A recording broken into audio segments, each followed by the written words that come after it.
I never imagined coming home to a house without John in it. It was just so empty.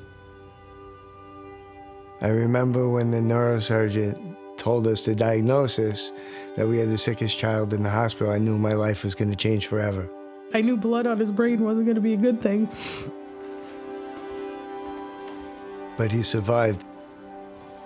And the day will come when we get to bring him back home.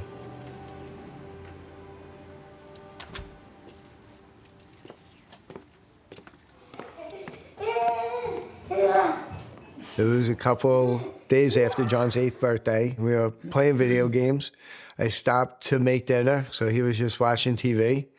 And all of a sudden, he was crawling across the floor, and the puppy was barking, and he started screaming, "I can't see, I can't see."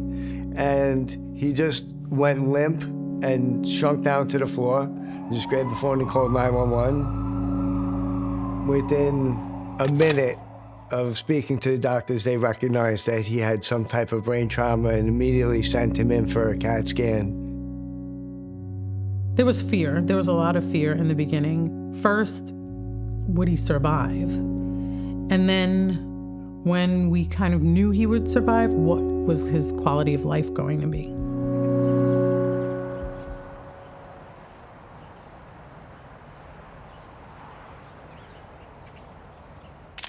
When John arrived at Blythedale Children's Hospital, he was in quite an impaired state.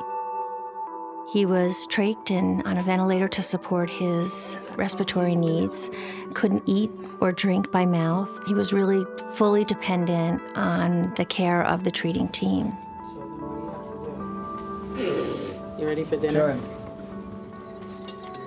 We've had to learn a lot between his trach and his G-tube and just supporting his body, helping him walk.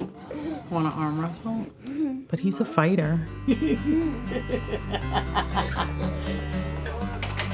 We are a transition place. We are that beacon of hope for parents to get them home. But if parents transition home and they don't have the competence or the ability to manage the medical cares of their child, sometimes children could have a setback and end up back in the hospital. Assess spontaneous respiration. So we looked at the entire process. How are we successfully going to train our parents? So hence launched our parent and family education program about 8 years ago. And it started with our simulation lab. And reassuring him that everything's going to be okay. And suctioning should always. I think one of the most challenging skills for a parent is learning how to change their child's tracheostomy. It is their child's airway, so of course it's scary. Once a child is discharged from Blythedale Children's Hospital, their journey doesn't end. It brings you through a gamut of emotions, right? And part of it, you're excited, you're happy to have him home, you can't wait. And at the same token, it's scary because now we're bringing home a medically fragile child and we have to establish a whole new way of life. So what do you do when it sounds wet? We knew we had to shore up this transition from hospital to home. Nurses are natural innovators. We're constantly problem solving and altering care or practices to meet the patient's needs in the moment. That's not something that is intrinsically incorporated into our nursing profession or our nursing training. By applying for the Johnson & Johnson Nurse Innovation Fellowship Program, we saw an opportunity to make this transition happen.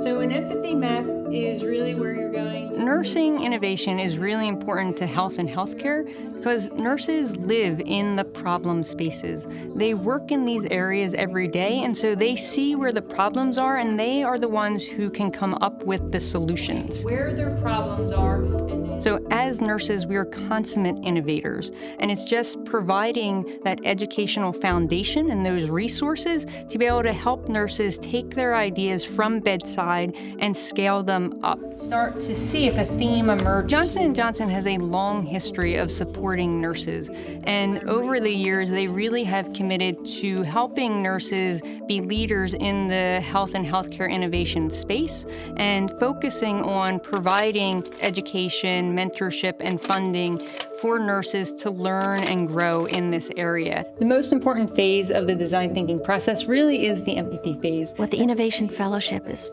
instilling in our profession is to foster an opportunity for nurses to take that innovative mindset beyond the bedside. It took us on the journey of learning how to truly get to the root of finding an innovative solution. And hence was born our successful Transitions prototype. It's a video library of customized educational videos on how to care for that child, but it's also a communication connection between the community team and the hospital-based care team. So if there's questions in the moment, they can reach out through this application and be in immediate contact. Can you talk me through what this page might look like? We see this app as an opportunity for hospitals across the nation to utilize this as a communication to help those transitions from hospital to community care teams. Do you want to ask us any questions about going home? No. It's only a matter of time before he's back home now. We've depended on the nurses a lot over this past year, especially in learning how to do so many of the things that we now do. Absolutely. I think nurses have the ability to make changes to healthcare because they're so close to the patients on a daily basis. They see the struggles they're going through, they see the challenges. Having their voice heard is amazing. Whether they have a team of nurses or it's just mom and dad, they really need as much support as possible. So having this innovative app that could potentially help support them is really important. What's your favorite thing about Blythedale? The nurses. Nursing is an amazing profession. Our connections to patients and families. It's a gift. Celebrating and encouraging that nurse innovation mindset is a powerful force. Our life has changed monumentally, but you know, this has given us new perspective on things. Been walking like amazing. I tell John all the time, you've overcome the biggest thing in your life you'll ever overcome. Nothing can stop you now.